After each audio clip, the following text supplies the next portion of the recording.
이번 주 금요일부터 기도회가 시작됩니다. 함께 모여서 기도한다는 건 큰 의미가 있습니다. 오늘 본문에서도 함께 모여서 기도를 했다고 합니다. 성경 안에서 종종 이렇게 함께 모여서 기도할 때가 있습니다. 대체로 교회가 위기를 겪을 때입니다.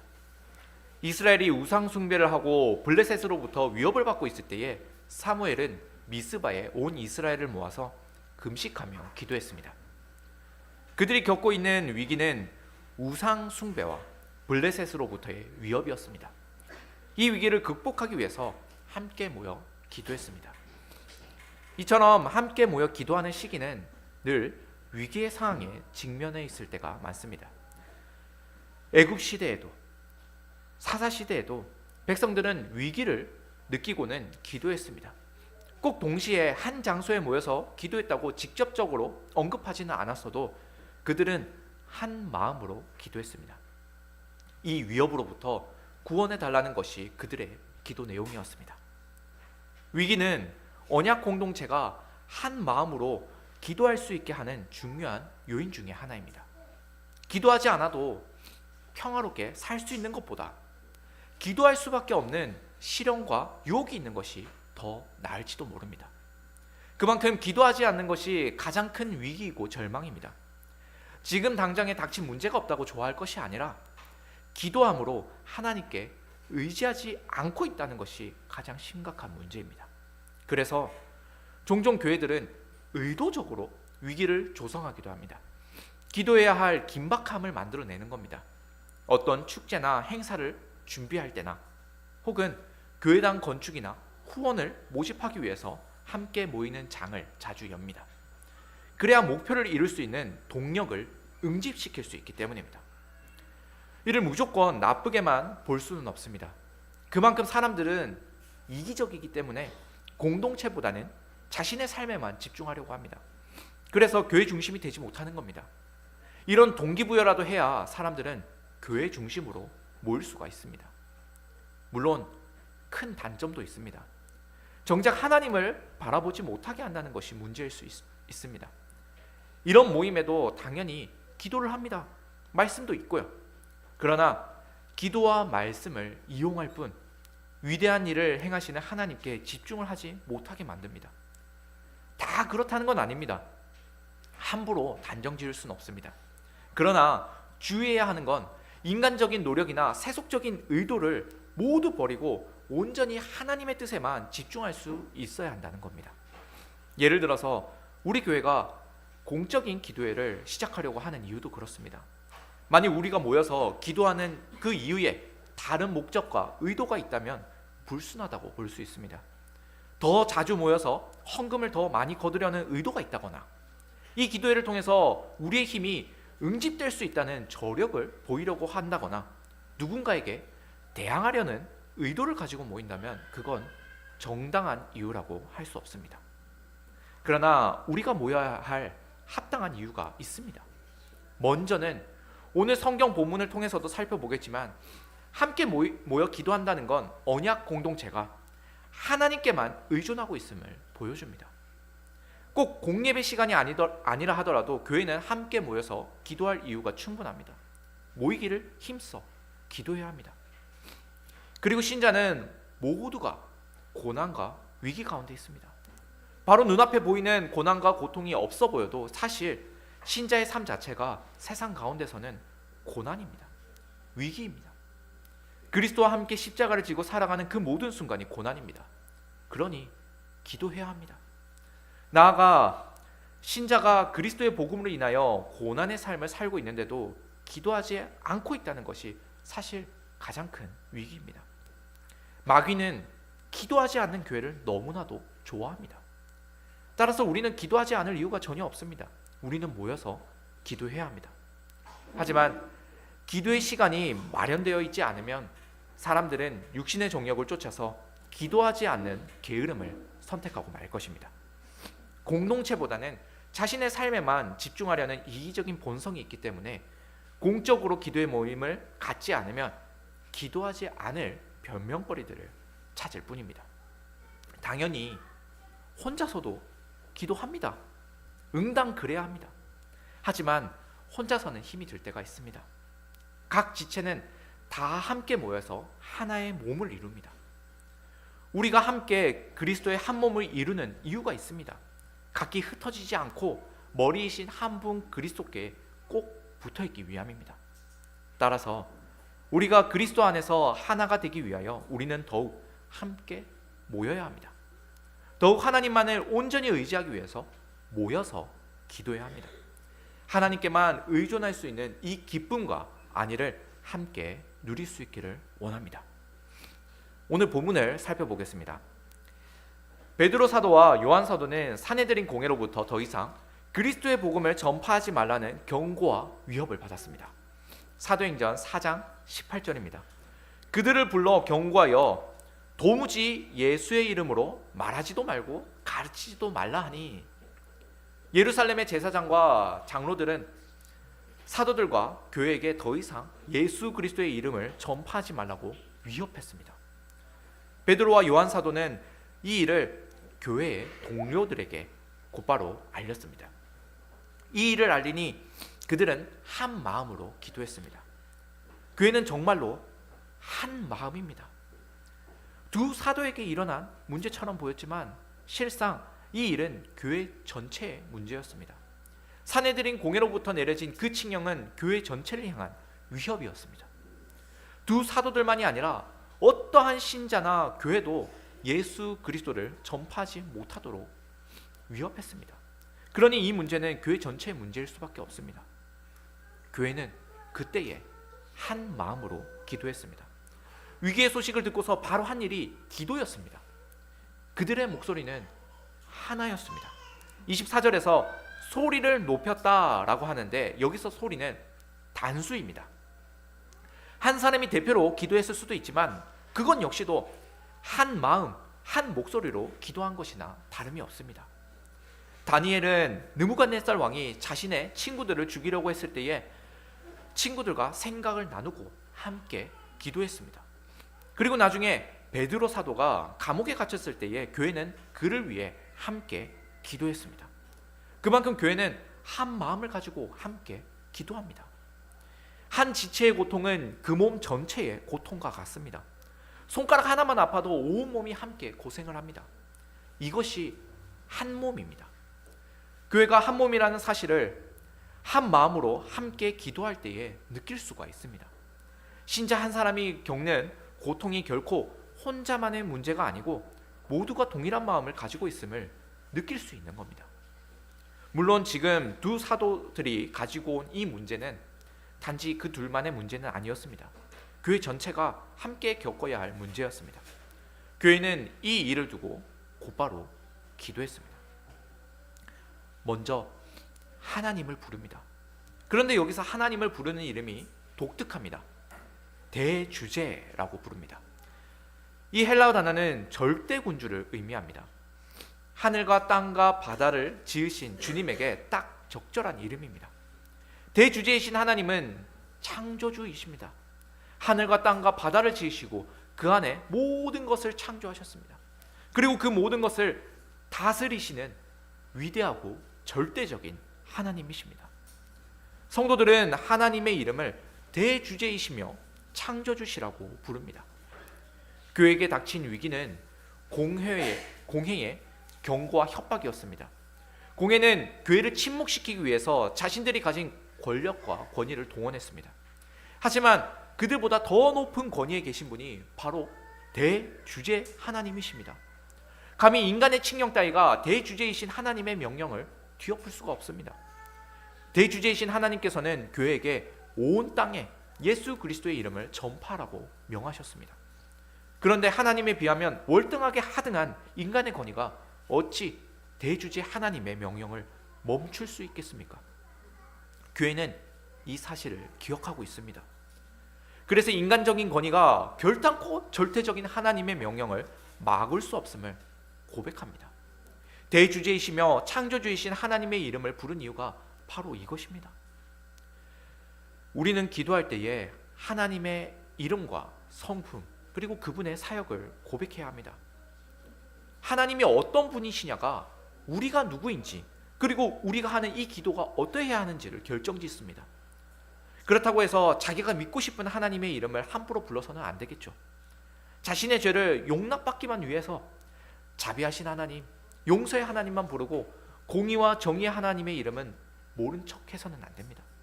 성경에 게시된 하나님의 그 풍성하신 이름과 사역들을 조화롭게 고백해야 합니다. 지금 교회가 대주제이시며 창조주이신 하나님의 이름을 부르는 이유가 있습니다. 아주 긍정적인 이유입니다. 그들은 제사장들과 장로들의 협박과 반대에도 불구하고 절대자이신 하나님의 명령에만 순종하겠다는 의지를 보여줍니다. 인간의 회가 감히 절대적인 창조주의 명령을 막을 수 없다고 고백하고 있습니다. 29절에서도 자신들을 종들이라고 부릅니다. 대주제 앞에서 자신들은 종입니다. 이처럼 하나님의 존재 앞에서 우리의 존재가 더욱 분명해집니다.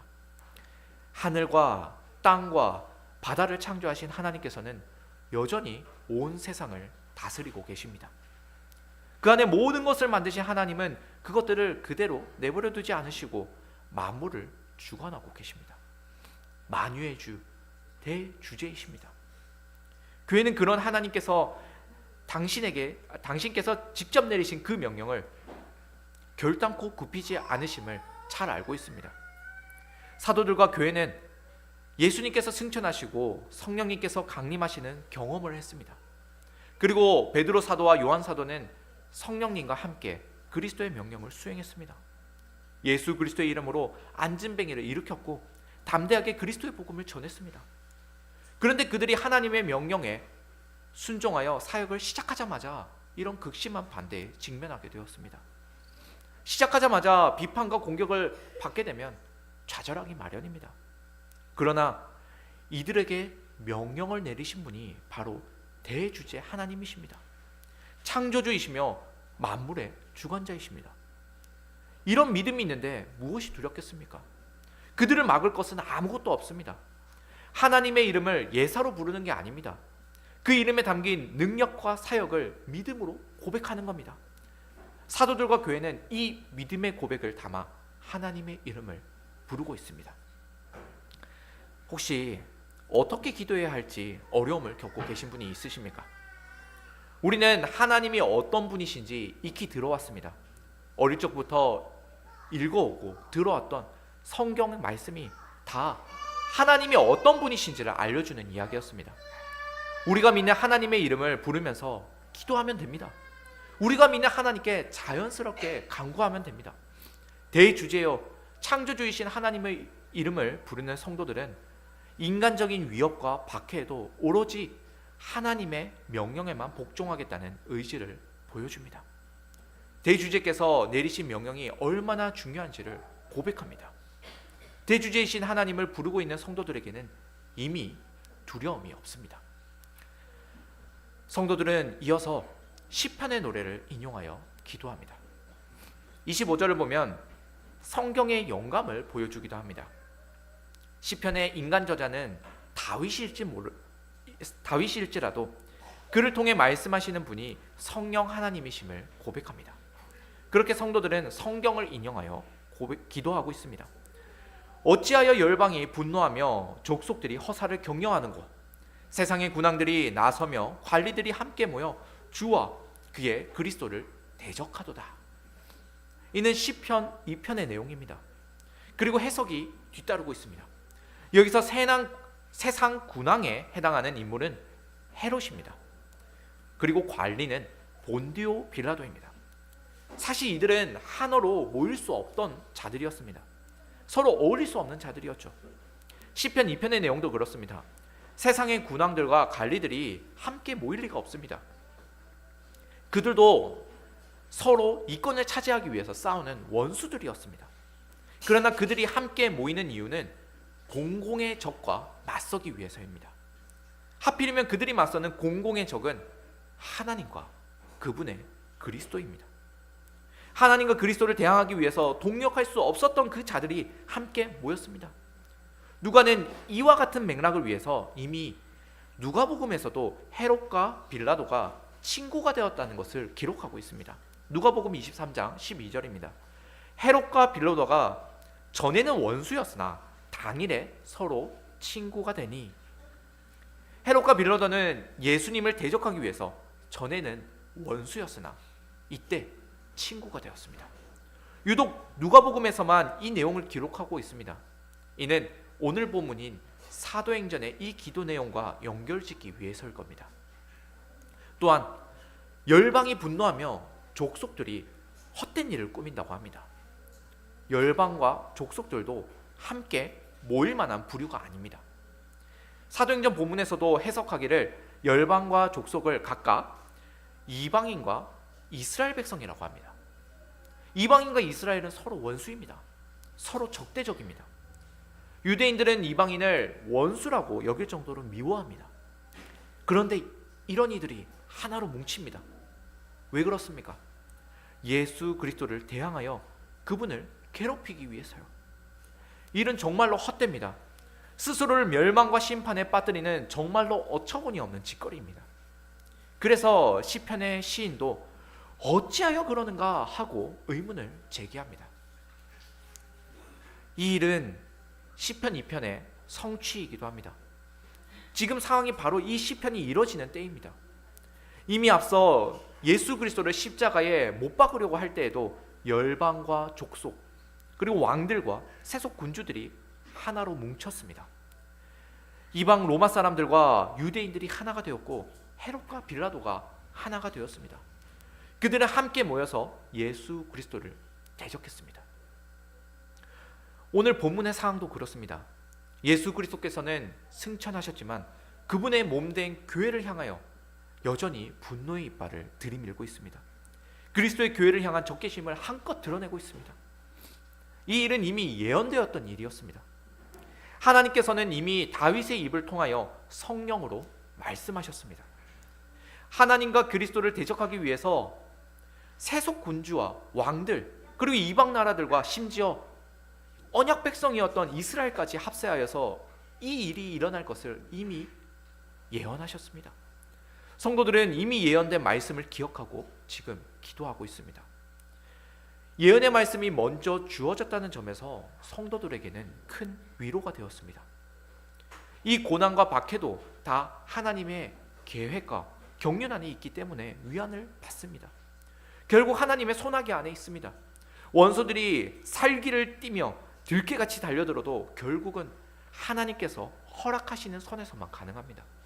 그러니 하나님의 은혜를 받고 있는 교회에게는 말씀대로 벌어지는 이 일들이 그리 괴롭지만은 않습니다. 당연한 일인 것처럼 받아들일 수가 있습니다. 물론 고난과 핍박, 반대와 위협에 직면하면 그리 좋지는 않습니다. 아무리 예상했던 일을 하더라도 기분은 나쁩니다. 그러나 하나님의 말씀을 따라 이루어지는 일이기 때문에 기쁩니다. 모순되지만 기쁩니다. 이 또한 하나님의 말씀대로 이루어지는 일이니까요. 그래서 두려워해야 마땅한 그 상황 속에서도 절망에 빠지지 않고 오히려 위로와 기쁨을 얻을 수 있습니다. 원수가 아무리 공격을 해도 하나님의 허락하심 안에서만 가능할 터이고 결국에는 하나님의 선하신 뜻만이 이루어질 테니까요. 기도는 이렇게 하나님의 계시와 우리를 연결시킵니다. 시편 2편의 노래도 일종의 기도입니다.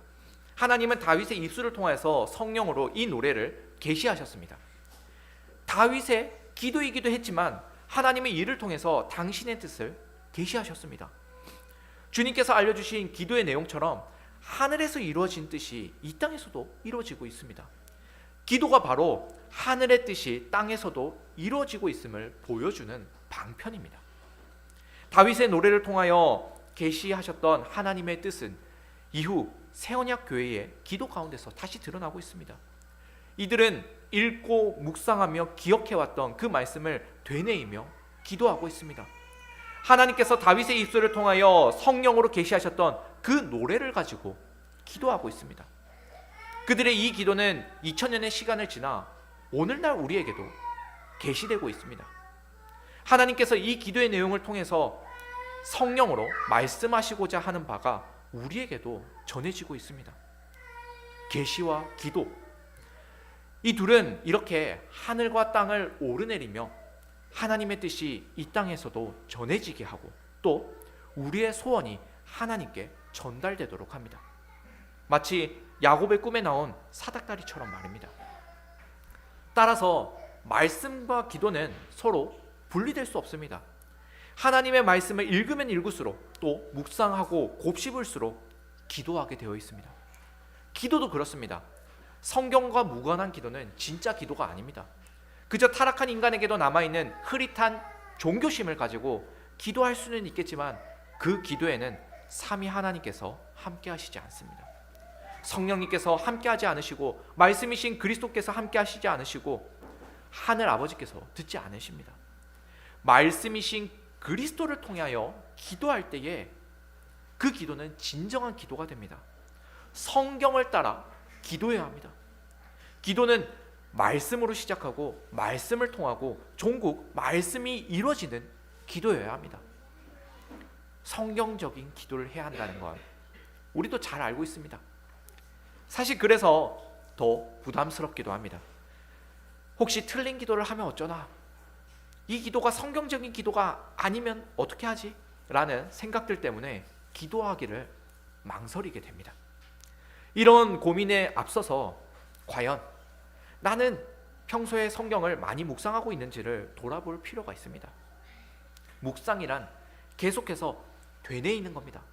소가 여물을 되새김질하는 것처럼 씹고 또 씹고 또 다시 씹는 겁니다. 하루 종일 오물오물 거리고 있는 것처럼 말씀을 되뇌이고 곱씹는 겁니다. 그 말씀이 나의 입술에 달라붙어서 자연스럽게 기도가 되고 찬송이 되고 복음의 언어가 됩니다. 우리는 이러나 저러나 성경의 사람들입니다. 일상에서 우리의 말과 행동에는 자연스럽게 성경의 가르침들이 고백될 수밖에 없습니다. 성경의 언행이 자연스럽게 튀어나옵니다. 이것이 더욱 가능할 수밖에 없는 이유는 기도할 때에도 늘 성경이 입에 달라붙어 있기 때문입니다. 하나님께 아뢰을 때에도 듣고 읽었던 그 말씀을 통해 간구합니다. 하나님의 계시가 우리의 입술에서는 기도가 되어서 고백됩니다. 이렇게 아름다운 선순환이 일어나기에 말씀과 기도는 우리의 삶에서 결코 떨어지지 않습니다. 성령님은 우리의 삶이 이렇게 충만하도록 인도해 가십니다. 그러니 기도를 틀릴까 걱정하지 마십시오. 처음부터 완벽한 걸음을 걷는 아이는 없습니다. 넘어지고 또 넘어지면서 걸음을 배웁니다. 어른이라고 해서 넘어지지 않습니까?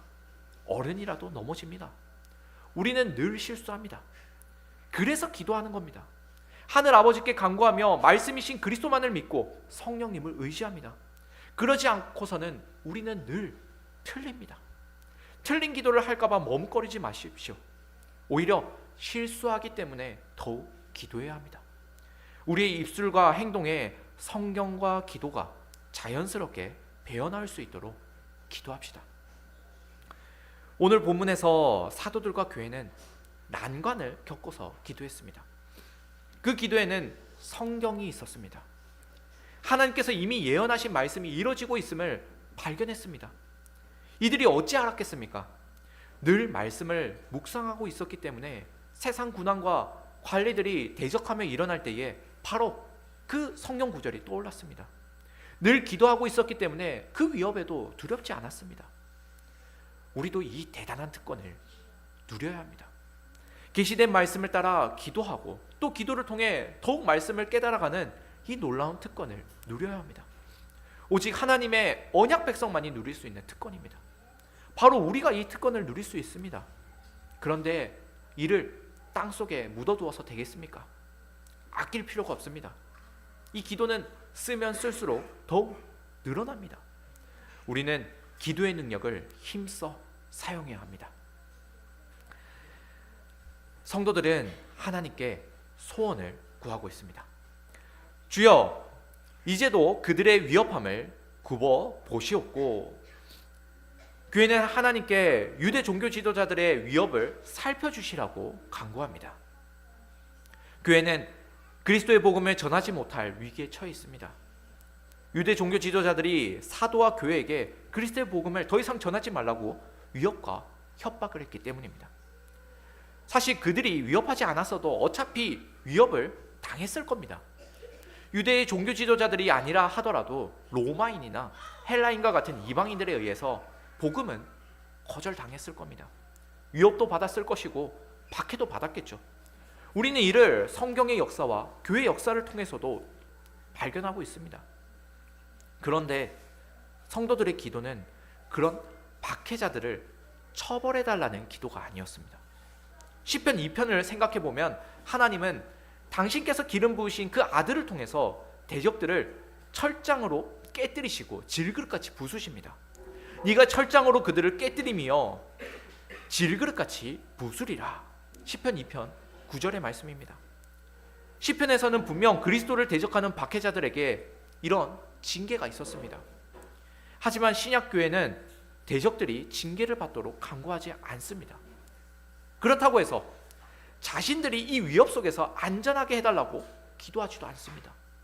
오히려 이런 위협 중에서도 담대하게 하나님의 말씀을 전할 수 있게 해달라고 강구하고 있습니다. 교회가 구하는 것은 복음 전파를 위한 담대함이었습니다. 복음 전파는 그리스도께서 교회에게 맡기신 명령입니다. 교회는 이 명령에 순종해야만 합니다. 그런데 박해자들의 위협으로 인해서 이 명령을 수행하기 힘들어졌습니다.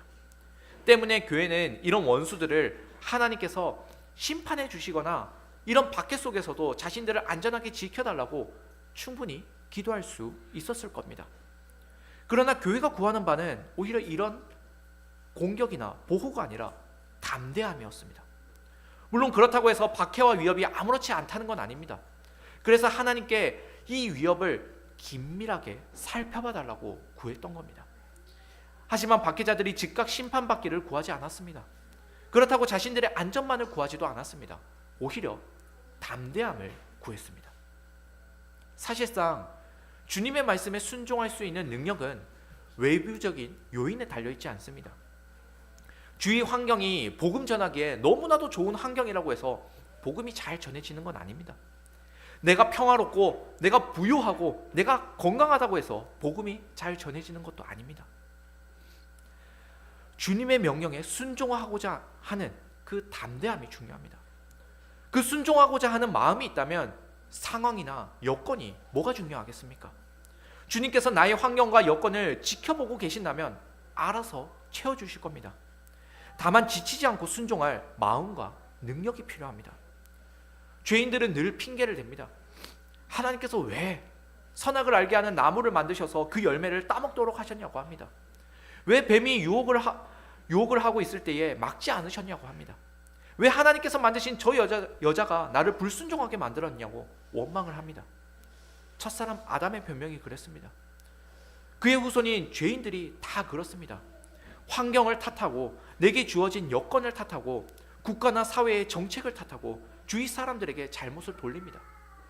결국 하나님께 원망의 화살을 돌립니다. 하나님은 우리의 쓸 곳과 우리의 필요를 다 아십니다. 우리가 어떤 어려움을 겪고 있는지 다 아십니다. 다만 우리에게 요구하시는 것은 그 어려운 중에서도 하나님의 말씀에 순종하는가 하는 겁니다. 물론 그 순종 역시도 우리의 힘으로 하는 게 아니죠. 그래서 기도하는 겁니다. 하나님의 말씀에 순종할 수 있는 담대함을 달라고 기도합니다. 어떠한 위협에도 굴하지 않고 그리스도의 복음을 위해 입을 열 수 있는 담력을 달라고 기도합니다. 베드로 사도와 요한 사도는 이미 이 담대함을 가지고 그리스도의 복음을 전했습니다. 유대 종교 지도자들이 예수 그리스도에 대해 심한 반감을 가지고 있다는 것을 알고 있으면서도 그 앞에서 담대히 설교했습니다. 어찌 그럴 수 있었습니까? 이 사도들은 이미 담대함을 가지고 있었기 때문이니까요. 이 담대함으로 이제 모든 교회가 무장을 해야 합니다. 담대함은 주님의 명령에 순종해야 하는 모든 교회가 가져야 할 필수 덕목입니다. 따라서 교회는 더욱 한마음으로 기도해야 합니다. 모두가 예외 없이 그리스도의 명령에 순종할 수 있도록 담대함을 얻도록 기도해야 합니다. 이들이 더 구하는 것이 있습니다. 손을 내밀어 병을 낫게 하시옵고 표적과 기사가 거룩한 종 예수의 이름으로 이루어지게 하옵소서. 병이 나는 일과 표적과 기사, 이런 기적과도 같은 일은 복음 전파에 큰 도움이 됩니다. 다만 이런 일들은 사람이 행할 수 있는 일이 아닙니다. 하나님께서 하시는 일입니다. 하나님만이 치료하시고 기적을 행하셔야 합니다. 하나님만이 놀라운 기적을 행하실 수 있다는 것을 모두가 동의할 겁니다.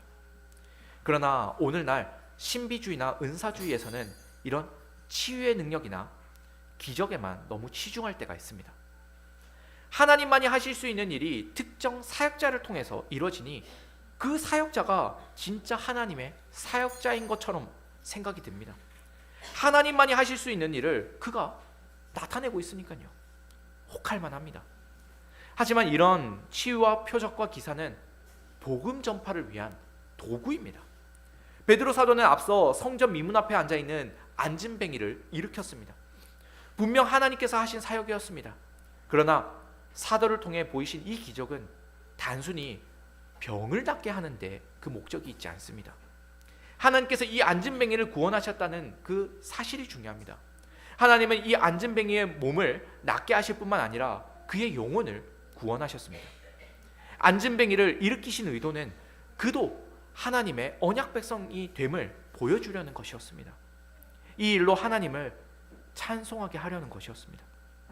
결국 가장 중요한 일은 그를 하나님의 자녀가 되게 했다는 것입니다. 우리의 복음 전파 사역에 있어서도 도움이 될 만한 것들이 많으면 좋을 겁니다. 아픈 사람들이 많이 낫고 기적 같은 일들이 많이 쏟아진다면 얼마나 좋겠습니까? 그러면 사람들에게 더 많은 선한 영향력을 끼칠 수 있을 겁니다. 하지만 오히려 주객이 전도되어서 그리스도의 복음보다는 이런 것들에 더 큰 관심을 가질지도 모릅니다.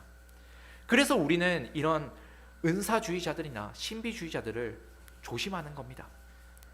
그래도 저는 개인적으로 아픈 분들이 나았으면 좋겠습니다. 하나님께서 손을 내미셔서 그 아픈 사람들이 많이 나았으면 좋겠습니다. 그렇지만 이보다 더 바라는 건 여러분들의 영혼이 사는 일입니다. 사람은 바뀌지 않는다고 했던가요? 속된 말로 사람은 고쳐 쓰는 게 아니라고 합니다. 그만큼 사람은 바뀌지 않습니다. 맞습니다. 사람은 바뀌지 않습니다. 사망을 향해 나아가려는 그 죄악된 본성은 절대로 바뀌지 않습니다. 하지만 하나님의 은혜는 사람을 바꿉니다. 사람을 죽였다가 다시 살아나게 합니다. 중생하게 합니다. 중생이 뭡니까? 거듭나는 겁니다. 다시 사는 겁니다. 그러니 새 사람이 되었습니다. 죄악된 옛사람은 죽고 의로운 새 사람으로 삽니다. 이 부활의 능력만이 사람을 변화시킵니다. 사람이 바뀌는 것보다 더 큰 기적이 있을까요? 진정 바라기는 우리가 복음을 전할 때에 복음을 들은 사람들이 진정으로 변화되었으면 좋겠습니다. 죽었던 사람이 살아나는 부활의 역사가 일어나길 원합니다. 새 사람이 되는 기적이 일어나길 바랍니다. 당연히 사람을 죽었다가 다시 살아나게 하고 사람을 완전히 변화시키는 이 기적은 하나님께서 하시는 일입니다. 하나님만이 하실 수 있습니다.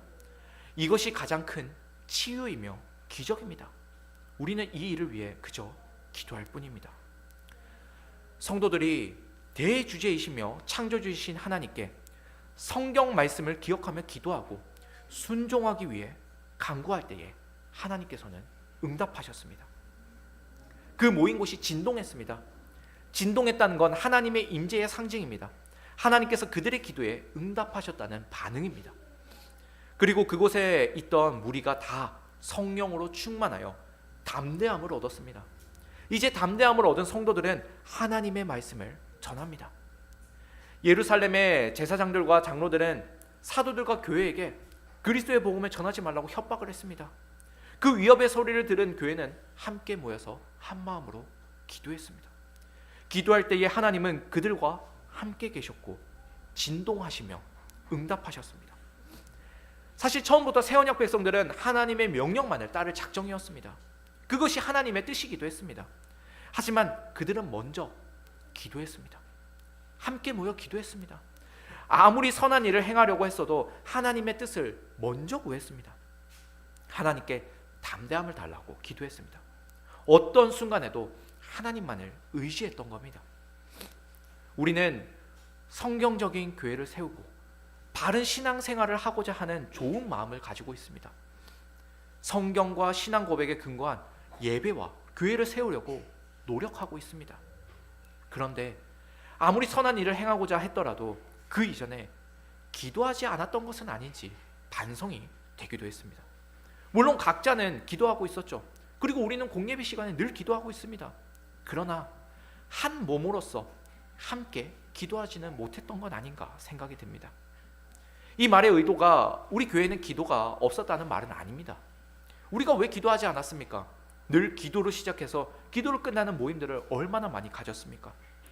다만 말씀드리는 것은 기도만을 위한 모임을 집중해서 가지지 못했다는 점에서 아쉬움이 있다는 겁니다.